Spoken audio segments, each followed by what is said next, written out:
মহকুমা শাসকের দপ্তরে মনোনয়নপত্র দাখিল করলেন রানাঘাট দক্ষিণ বিধানসভা উপনির্বাচনের ভারতীয় জনতা দলের প্রার্থী মনোজ কুমার বিশ্বাস।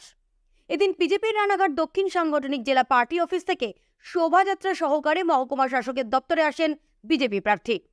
বাদ্যযন্ত্র ও বর্ণাঢ্য শোভাযাত্রা সহকারে বিজেপি জেলা নেতৃত্বের উপস্থিতিতে মহকুমা শাসকের দপ্তরে মনোনয়নপত্র দাখিল করেন বিজেপি প্রার্থী।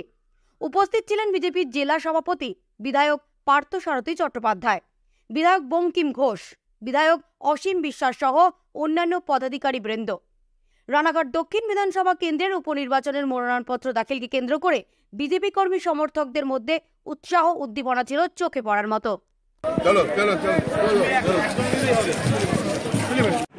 না, প্রতিশ্রুতি তো শুধু আমরা নির্বাচনের পূর্বে দেই না। আমরা ভারতীয় জনতা পার্টি সারা বৎসরই পথে থাকি। নরেন্দ্র মোদীর নেতৃত্বে সারা ভারতে যে কর্মযোগ্য, তার নিরিখেই আমাদের এই ভোটে লড়া। পাশাপাশি স্থানীয় যে সমস্ত ইস্যু, সেগুলোকে আমরা একত্রিত করে সামনে নিয়ে আমরা মানুষের দ্বারে যাব, রেডি যাচ্ছে। না, সিং বৃদ্ধ হয়ে গেছে, দাঁত পড়ে গিয়েছে, সুতরাং সিংহ ব্যাঘ্র এখন আর কাজ করবে না।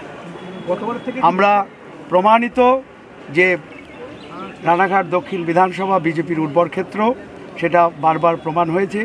পূর্ব বিধানসভাতেও আমরা প্রায় 17,000 অধিক ভোটে আমরা লিড করেছি। এই লোকসভাতেও আমরা প্রায় 37,000 ভোটে লিড করেছি। সুতরাং জয় শুধু আমাদের সময়ের অপেক্ষা, এবং মানুষের মধ্যে যে উৎসাহ উদ্দীপনা কর্মীদের মধ্যে আমার মনে হয় যে লোকসভার যে মার্জিন সেটাকেও ছাপিয়ে যাবে, এবং 50,000-এর অধিক মার্জিনে আবার মানুষ আমাদের জয়ী করবে আশা রাখি। ঘরে ভাই বিরোধিতা আপনি দেখছেন, ওটা আমাদের দলের কেউ নয়। ও ছবি দেখবেন, আমি এই দলের ইনচার্জ, আমি এই দলের পর্যবেক্ষক। আমি এক নজর দেখেছি, আমাকে অনেকে পাঠিয়েছে, কাউকেই চিনি না। ও তৃণমূলের দুষ্কৃতীরা একটা ন্যারেটিভ তৈরি করে, নেগেটিভ ন্যারেটিভ।